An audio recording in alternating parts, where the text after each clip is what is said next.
উচ্চ রক্তচাপ চিকিৎসকের কাছে আসবার পর সেটি আসলে কিভাবে নিশ্চিত করেন যে তার আসলে উচ্চ রক্তচাপ বা হাইপারটেনশন হয়েছে? প্রথমে আসলে আমরা তার ইতিহাস নেই যে তার কি অসুবিধা কি, তারপর তার মেপে যদি দেখি তার ব্লাড প্রেশার একটু বেশি আছে, এখন যেমন লেভেল করেছে 140-90 উপর উঠলেই তাকে আমরা হাইপারটেনশন পেশেন্ট বলে লেভেল করব। কিন্তু তারপরে কারণ আছে, অনেক সময় ব্লাড প্রেশারটা শরীরের সাথে আসলে মানে আমরা যেমন স্ট্রেস, এংজাইটি যেগুলি আমরা, তাতেই কিন্তু প্রেশার বেড়ে যেতে পারে। ঘুম হয়নি, প্রেশার বেড়ে যেতে পারে, এটা শরীরের সাথে ওতপ্রোতভাবে জড়িত এই প্রেশারের ব্যাপারটা। এবং সেই জন্য অনেক সময় সে স্ট্রেসে আছে, তারপর তার ঘুম হচ্ছে না, কোনো কারণে সে খুব চিন্তিত, তাই না? এইসব কারণে কিন্তু প্রেশার বেড়তে পারে। তাকে আই কান লেভেল অ্যাজ হাইপারটেনশন ফার্স্ট, এবং তাকে আমরা কিন্তু এটা হচ্ছে যদি তার 140, কিন্তু যদি তার 180, 110, তখন কিন্তু তাকে লেভেল করে নিতে হবে। তারপর আমরা হিস্ট্রি নেই এই যে তার প্রেশারটা বেড়েছে, এটার কারণটা কি, তার কি কারণে হতে পারে, এবং তার দেখি যে কয়বার কতদিন ধরে তার প্রেশারটা বেশি। প্রথম সেটিংয়ে আমার কাছে এসে প্রেশারটা বেড়ে গেল, নাকি আগেও তার প্রেশার এরকম ছিল। বলে যে পেশেন্ট এসে বলে যে না, আমি 1 মাস ধরে দেখছি যে আমার এরকম তো প্রেশার বেড়ে গেছে। তখন আমরা 2-3টা সেটিং নেওয়ার পরে আমরা চিন্তা করি। তারপর যদি তার কোনো কারণ থাকে, যেমন স্ট্রেস, অ্যাংজাইটি, আমি তো তার সমাধান করতে পারবো না।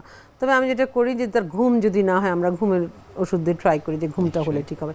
এরকম 2-3টা সেটিং যাওয়ার পরে তাকে আমরা প্রেশার ওষুধ বা তাছাড়া এটার আগেও কিছু আছে, লাইফস্টাইল মডিফিকেশন বলে একটা কথা আছে, এইটাও আমরা বলে দিই। সেটার মধ্যে কি কি হেলদি ইটিং হ্যাবিটস, মানে তাকে সুষম খাদ্য খাবে, বাইরে ভাজা পোড়া, তারপর তেল, তারপর চর্বিযুক্ত খাবার অ্যাভয়েড করতে হবে।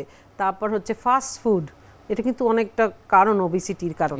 হ্যাঁ, ওগুলো যেন না খায়, ওগুলি তাকে রেস্ট্রিক্ট করতে হবে।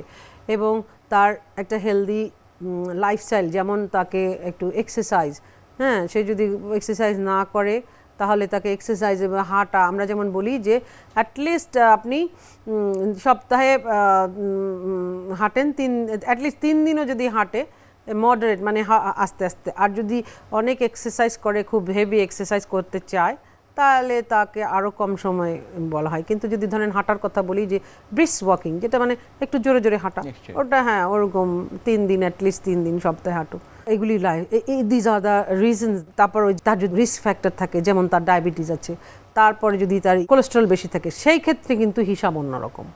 নিশ্চয়ই উচ্চ রক্তচাপের এই বিষয়গুলো নিয়ে আপনার কাছ থেকে আরও জানবো। তবে তার আগে আমাদের এই অনুষ্ঠানে একটি নিয়মিত সেগমেন্ট হচ্ছে বিভিন্ন খাদ্যের পুষ্টি গুণাগুণ সম্পর্কে আমাদের দর্শকদের জানিয়ে দেয়া।